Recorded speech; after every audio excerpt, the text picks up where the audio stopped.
Always trust. We ask the questions. What is needed in the world? Is that going to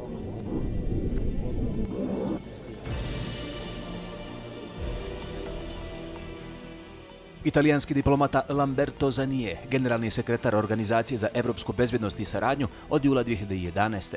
Prije toga je na Kosovu 3 godine bio šef UNMIK-a. Od 2002. do 2006. bio je čelni čovjek OSCE-ovog centra za prevenciju sukoba. Ranije je u Hagu zastupao Italiju u organizaciji za zabranu hemijskog oružja. Razgovarali smo tokom njegove posjete Sarajevu 15. aprila. The Organization for Security and Cooperation in Europe was created to serve as a forum for a dialogue and negotiation between East and West. Now, 40 years after the creation, this dialogue between East and the West seemed to be seriously hampered, I should say. What is the challenge for the OSCE? Well, we have seen divisions emerging in Europe, and this is, of course, a challenge that we find on the agenda of the organization as we were working towards building a broad security community, Euro-Atlantic and Eurasian security community, a single space, within which, however, we have seen in recent years increasingly divisions emerge and new conflicts appear. And the Ukrainian crisis is the most vivid demonstration of the challenges that we are facing today. Yet, what we have seen also in the context of the Ukrainian crisis is that the organization, because of its key features, first of all, the inclusiveness. Everybody is there as we deal with the Ukrainian crisis. Ukraine is there, Russia is there, the EU, the US, and Turkey, and the other key players. And so the organization presents a relevant framework where everybody is represented and which everybody can use to act. And this is the other strength. The tools that the organization has have shown to be relevant, have proven to be relevant. The fact is that what we have seen is that in this polarized environment, we still managed to achieve decisions on deploying a pretty large monitoring mission, a monitoring mission where everybody, again, is represented. We have a number of, not a very big, but a number of Russians there. We have Americans, we have Europeans, and then representatives from all countries working together side by side against the common objective of de-escalating the situation on the ground. How do you make them work together, and how big is the challenge? Do you face pressure from either Washington or Moscow? You said everybody's there. Well, it's a negotiation, of course, and there are pressures from everybody. So but if you go on the field, well, pressures in terms of let's put more emphasis on this other side of the operation, and that's like everything else. It's a matter of finding balance and a balanced approach in what we do, so that we take into account everybody's perspective. We do realize the perspectives differ, and political imperatives also and perceptions are very different. But that's what the organization is for. We take that into account and we compromise, and we find a way to proceed, keeping everybody on board. And you've mentioned your mission in Ukraine, and I found and I read somewhere it is often called the OSCE's near impossible mission. You have to monitor the truth. And after 2 months after the Minsk agreement, can you say that OSCE is able to do the job properly? Do you have means to do it in Ukraine properly? I would say we have the means. We have been given a large budget. We have the people. We have a broad mandate. But of course, we need also to define expectations in a certain way, in a certain sense. The job that has been given to us is a job of monitoring, of putting an international presence on the ground to see what is going on and to report back. In a way, we are the eyes of the international community because the operation represents everybody in the international community also. It has a credibility, it has the legitimacy of a mission that is not only representing one particular group of countries, but it's representing everybody in the region. This is the strength of the multinationality and the multinational component of it. Now, if you measure the effectiveness in terms of the task, which is, as I say, monitoring and then supporting also the implementation of the Minsk agreements, this is what we can do, is monitoring the ceasefire. In some cases we managed to go beyond that. We also locally broker arrangements and then cessation of hostilities for some time. We try to facilitate dialogue between the sides. But at the end of the day, it is the responsibility of the sides themselves to implement what they have agreed in Minsk. And we, in some cases, we do monitor and we do report on violations of those agreements, and that is one of the concerns we have. The ceasefire, we say, is generally holding, but there are still too many violations. Heavy weapons have been withdrawn, but in some cases they seem to be going back. And there is still some use of artillery on the line of contacts in some areas. So we need to have a better cooperation with the sides to be able to also to more effectively implement or verify their implementation of the agreements that have been made. Which side is making a biggest challenge, should I put it so? And can you reach all parts of Ukraine? We do not have full freedom of access, and it is, I would say, that on the side of the separatists we have more obstacles to full access, especially in the areas closer to the border between Ukraine and the Russian Federation. And that's where we would like to have a better sense of how the border is managed and controlled. The Ukrainians obviously cannot reach that. We have a separate operation, a border monitor operation on the territory of the Russian Federation that covers, however, only 2 border crossing points, and there are large sections of the border that are not controlled, and we have difficulties on the Ukrainian side to have that access. And in some cases we have seen signs of movements of tracked vehicles across the border. So there is something going on of which we are not fully aware. Can we say at this point that Ukraine is on the right path to sustainable peace or not? Is it too soon to call? Well, I think the first steps have been taken. Minsk is important. We need to support that. But what is important now is the political part of the process, is the establishment of working groups and the establishment of working groups that will deal with the political side, with the preparation of the elections, with discussions on decentralization, with social and economic issues that are all very important. So we need to not only to de-escalate, but also to work now on addressing some controversial issues that are there, and if not addressed, they can really complicate the dialogue between the sides. During the crisis, there are some comments that we were or we are on the verge of a larger conflict. What do you think about that? It is very difficult to predict. Obviously, I think it's in everybody's interest not to put fuel on the conflict. So that's why we are really investing on de-escalating, and we are investing on the political process. But what we have seen is a conflict emerging in situations where the tools to address it were not in position.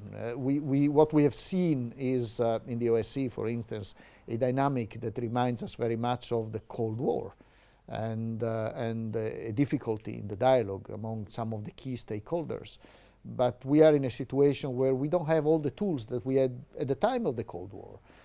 We are, for instance, we have seen a weakening of the arms control tools that we had developed in the past, and that is a concern. So the transparency, verification, predictability on the use of military tools is not as effective and as it was there in previous phases. And this is a concern that we have. And this is why we started also a discussion in the OSCE on strengthening these tools, on re-equipping the international community with mechanisms that would ensure that we can intervene to prevent the risk of widening of this kind of conflicts. So is there a risk of a new proliferation? Well, there is a risk of new proliferation, of course, and this is what we need to discuss and to work on. How to stop it? Is there any sort of idea or agenda? Well, there are initiatives ongoing. There are debates ongoing, but of course it is more complicated now. I think we need to invest more in transparency measures and in confidence-building measures. Quantitative arms control is becoming more complicated now, also because of the asymmetries, if you want, compared to a time when there were groups of countries, NATO, the Warsaw Pact, and the notion of a balance of armaments between the two.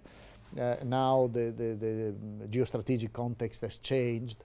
Russia sees it as very asymmetric in a way, and it feels singled out, and this is also very much the origin of this of some of the problems we are witnessing today. Do you, at the organization, at the OSCE, do you somehow assess the situation in the Middle East, and does it pose a big threat to European security? I think redefining security or defining security today is a quite complicated function. As I say, we see re-emerging on the agenda of the organization an East-West divide that we thought we had overcome over time, and so we have to deal with this in terms not only of the crisis in and around Ukraine, but also in terms of a number of protracted conflicts that we've been dealing with for quite some time, whether this is Transnistria or Nagorno-Karabakh or the problems in Georgia, etc. But we have also a number of crises on the periphery of the organization, from Afghanistan, and which affects Central Asia, to the Middle East, which affects especially the southern countries in the OSCE areas, but also the Mediterranean and what used to be called the Arab Springs and the repercussions of that, the problems like instability in Libya, impact on migration. Influx and so the new challenges that we have, all of these do affect European security. So certainly the situation in the Middle East does as well. For one of the issues we start discussing more actively is the question of foreign fighters. A number of European countries are equally affected by this. This is a problem that comes from inside the societies. So we need, and our countries need to relook internally what's happening in their societies, try to understand. Is it to be dealt only internally? Well, I think there's a lot of homework to be done, but of course this is not an issue that the individual countries can address by themselves in isolation. This requires a strong degree of cooperation, and you have to use many different tools, using, of course, investigative tools and also international cooperation instruments to identify the problems, but also looking internally at how societies have evolved, problems of social marginalization inside societies, understanding the root causes, why so many young people decide to make this choice and go and fight in these countries, and what are the motivations, and so we need to address also this side of things, and we need to do it in a coordinated manner. Do you see the countries of this region, the Western Balkans, have addressed this issue properly? We discussed this these days here in Sarajevo, and it seems to me authorities in Bosnia and Herzegovina have taken this very seriously.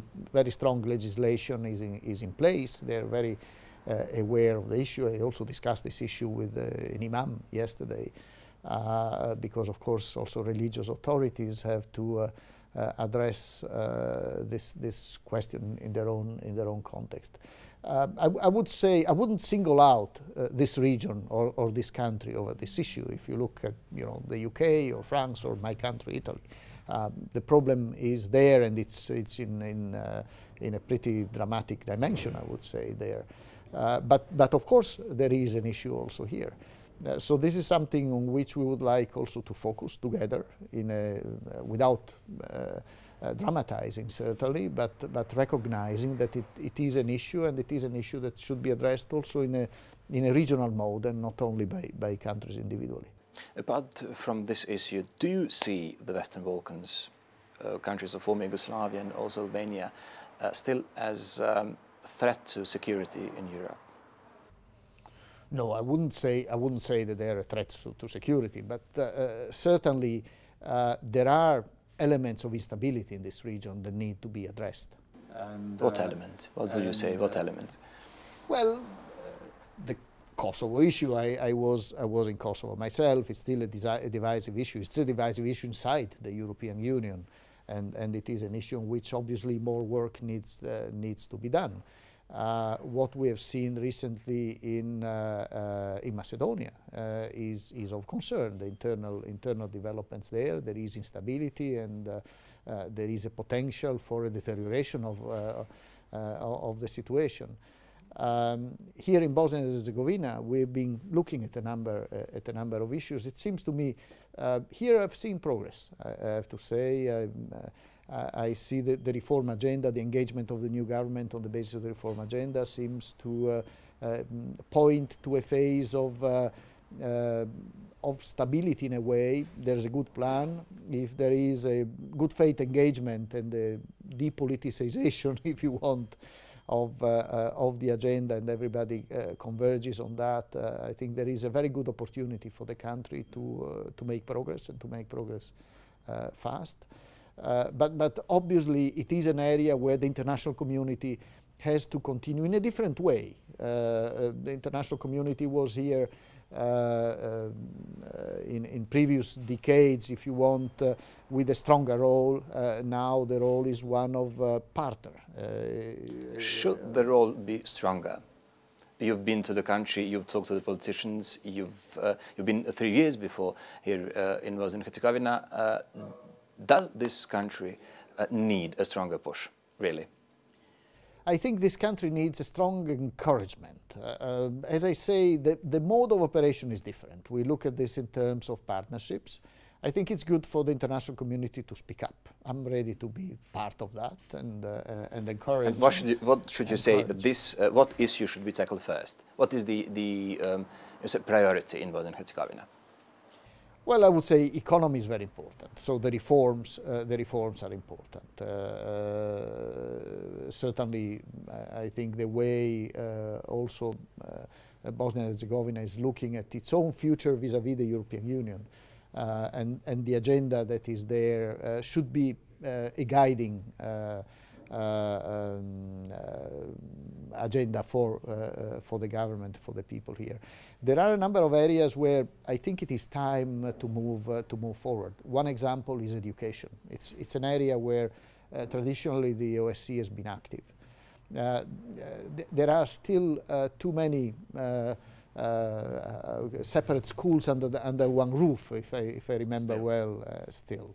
And I think we need to overcome that model. I think we need to look at a more integrated way of bringing up the kids, of looking at education, in full respect, I think, of their ethnic and cultural identity. So I think we need to look at models of education that should be integrated, where kids should be together, so overcoming the ethnic lines, but giving each of them and protecting, in a way, their belonging, and so their cultural and their ethnic elements, but in a context where everybody is together. Well, I've seen a good model of that in Srebrenica yesterday, where there is a good primary school where this experiment has been brought forward very successfully, and I think this should be replicated throughout the country. At the same time, working also on the quality of education to improve also the quality of the diplomas that are given, and giving through that also a better chance of finding good jobs for the students when they terminate. You've mentioned the situation in Macedonia. There seems to be a political row between ruling party and the opposition. Do you think, the organization, that this country should be put on special watch, let me say so, or is it on a special watch, or is it something the OSCE is going to do in Macedonia? Well, this is, I don't think this is an area where the OSCE in itself can make a difference. But I think there, together with the other key actors in the international community, we need to relook at what's happened. There is concern, obviously. There is concern in a number of areas, and you know, the opposition is not in parliament. There are accusations on wiretapping. I think there is a need to look into these issues, to investigate, and if it is true, action needs to be taken. Who should investigate? The local authorities seems to be, let's say, not in position to do it properly. Well, I think we as the international community should push the local institutions to take responsibility and to follow this up seriously. And if there is evidence that this is not happening, then we will have to sit down and draw conclusions and see what else we can do. But we feel that it is the responsibility of the institutions of the country to take to address this issue, and our job is to push them to do so, and perhaps also to monitor how they are doing that. And OSCE has its chairmanship, held for 1 calendar year by the OSCE participating state. Serbia is chairing the organization in 2015. And we know that Belgrade is trying to maintain good relations with Moscow. Does it pose any challenge for the organization? The role of the chairmanship in the OSCE is obviously is a difficult role, but a chairmanship has to try to be always equidistant. So a chairmanship that belongs too much to a given constituency may, in a way, result in coloring a little bit politically the agenda of the organization. Now, Serbia, from what I'm seeing, is that it's in a path of getting closer to the European Union, and that remains, to me, and from everything I've seen, a priority of the current government. At the same time, Serbia has strong ties with Russia. So it has positioned itself in a way that, especially at a time when we have these problems in and around Ukraine, where we have a chairmanship that has open channels, if you want, with the key players in the organization. So I see this as an added value in a certain sense, and I haven't perceived any crisis related to the fact that Serbia is driving the organization. Back to Serbia, what would you say, is the country on the right path in terms of integration into the European Union? well, it's not my job to define that. That's really for the European Union to assess. So I don't have all the elements to answer that question. But certainly, from my own discussions with the Serbian authorities, I have seen that there is a strong determination to continue that. Of course, it's a complicated path, and there is also this dialogue on the Kosovo issue.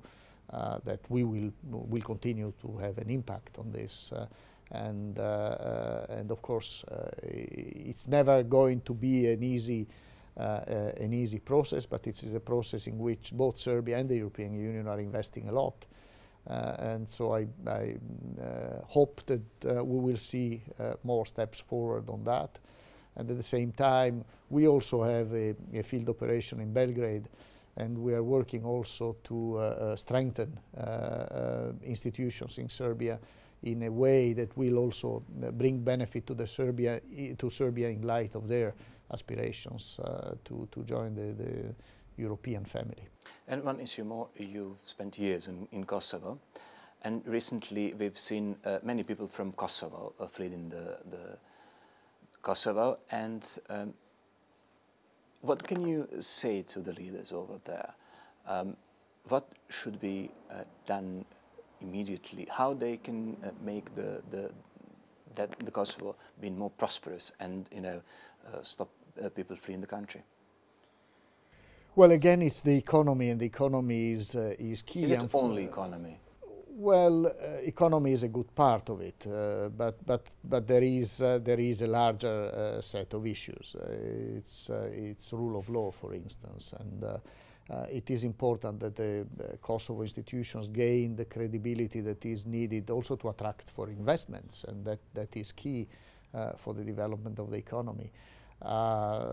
Engagement with Serbia on their side, also on solving the many issues that they have on the agenda, and the role of the EU in facilitating this process remains key.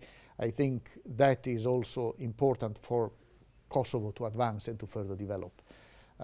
So it is, and I fully understand that it's very difficult. There are difficult decisions to be made down the road, but I see little alternative to that path. Thank you very much for this. Thank you. Thank you. We ask questions. What is needed in the world?